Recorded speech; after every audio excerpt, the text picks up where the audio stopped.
பற்றிய ஒரு வழியைத்தான் உங்களோடு பகிர்ந்து கொள்ள போகிறேன். என்னன்னா, எப்பெல்லாம் நம்ம தமிழர்கள் கடல் கடந்து வேற நாட்டுக்கு வியாபாரத்திற்காக போக தொடங்கினார்களோ அப்பொழுதே அந்த வியாபாரத்தினுடைய முதல் பங்குதாரராக முருகனை நினைத்து கொண்டார்கள். அது மட்டும் இல்ல, வரக்கூடிய லாபத்துல ஒரு பங்கு முருகனுக்கானதுன்னு ஒதுக்கியும் வச்சிருவாங்க.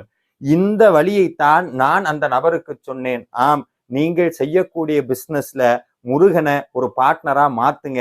அவருதான் முதலாளின்னு நினைங்க. அவர் இருக்கிறார். ஒவ்வொரு தடவையும் நம்ம செய்யக்கூடிய செலவு, எடுக்கக்கூடிய முடிவுல ஒவ்வொன்றிலையும் முருகனை நினைத்து செயலாற்றுங்கள். முருகனுக்காக பயந்து உங்கள் வியாபாரத்தில் தைரியமாக செயல்படுங்கள். நிச்சயமாக முருகன் உங்களுக்கு வெற்றியை அள்ளி தருவார். அதோடு மட்டும் இல்ல, உங்களுக்கு கிடைக்கக்கூடிய லாபத்தில் ஒரு பங்கை முருக சேவைக்காக ஒதுக்கி வையுங்கள். அதுக்கப்புறம் உங்களுடைய பிசினஸ் ஆகட்டும், உங்களுடைய வாழ்க்கை ஆகட்டும்,